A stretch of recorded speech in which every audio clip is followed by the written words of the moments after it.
धन्यवाद आरती बामणिया को। अगले वक्ता के रूप में लोकेश भाई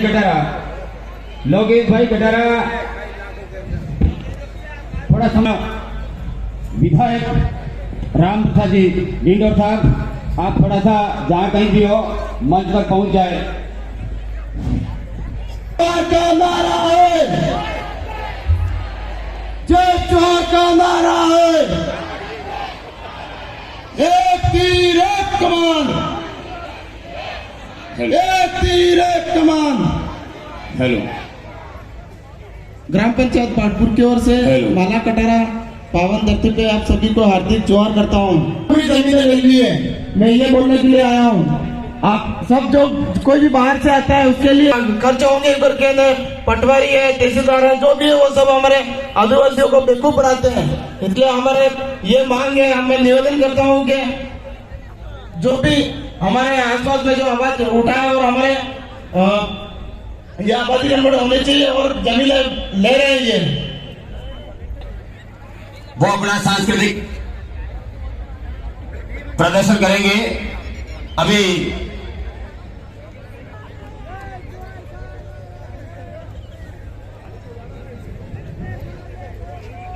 ऊपर जितने भी इस पर्वत के ऊपर जो भी साथी, जो भी भाई खड़े हैं, आप कहीं इसको धक्का देने की कोशिश नहीं करें, थोड़ा आराम से खड़े रहें।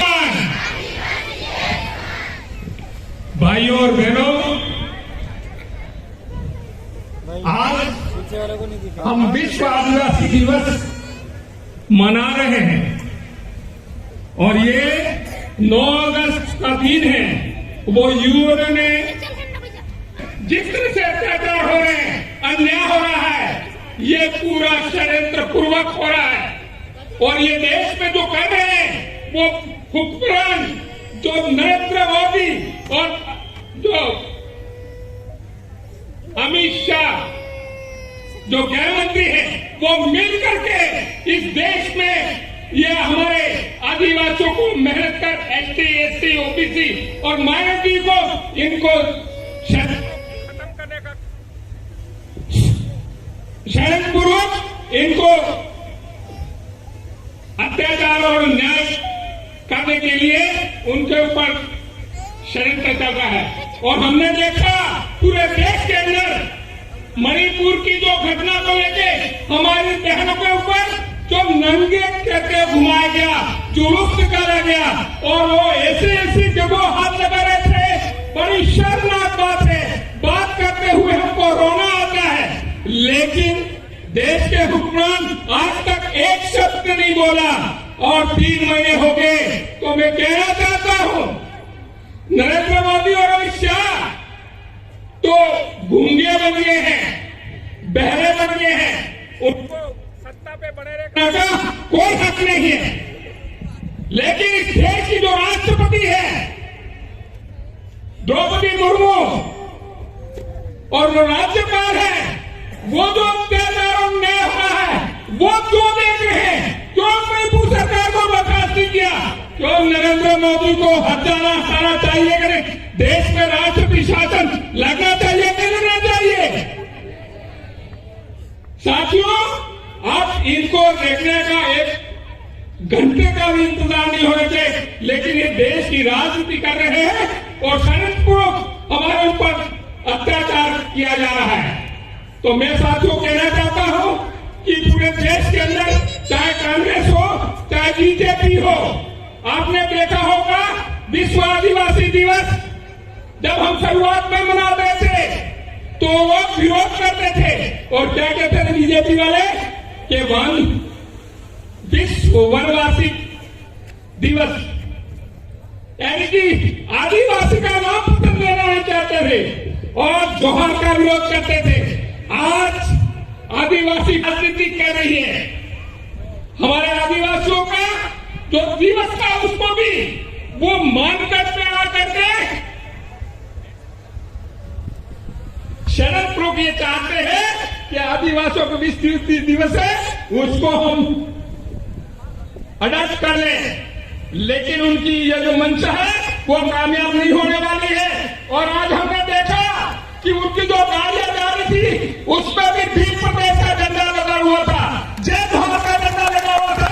तो उनको भी आपको शर्म आनी चाहिए, तुम या तो भीड़ प्रदेश की घोषणा करो। इसलिए मैं कहना चाहता हूं कि अब ये समय आ गया है पूरे देश के आदिवासियों का। पूरे देश के आदिवासी, कोई पार्टी नहीं होती है।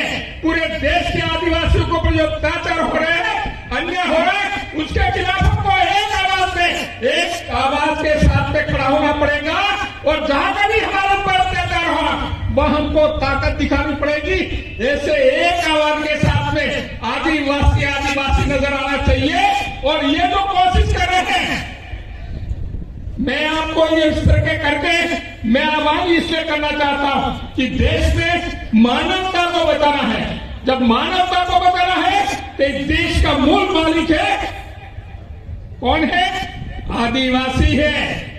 तो आदिवासी की जब मूल मालिक है तो उसकी जिम्मेदारी ज्यादा हो जाती है कि इस तरह की जो अत्याचार है उस तरह को कैसे रोकना है।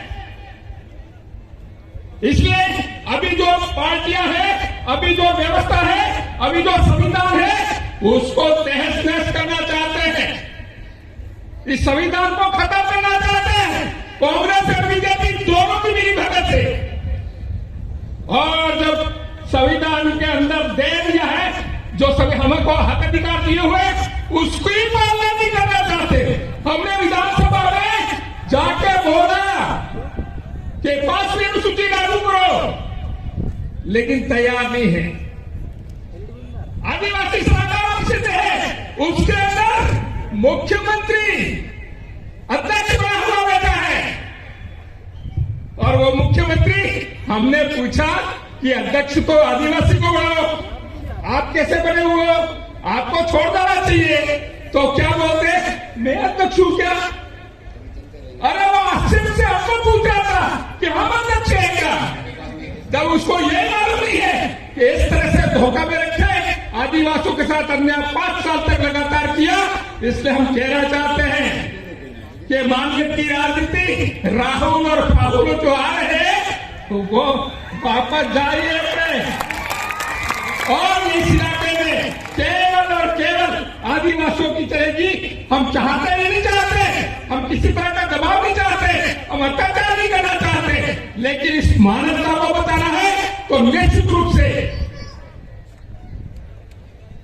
मानवता को बताना है तो हमको निश्चित रूप से आगे आना पड़ेगा।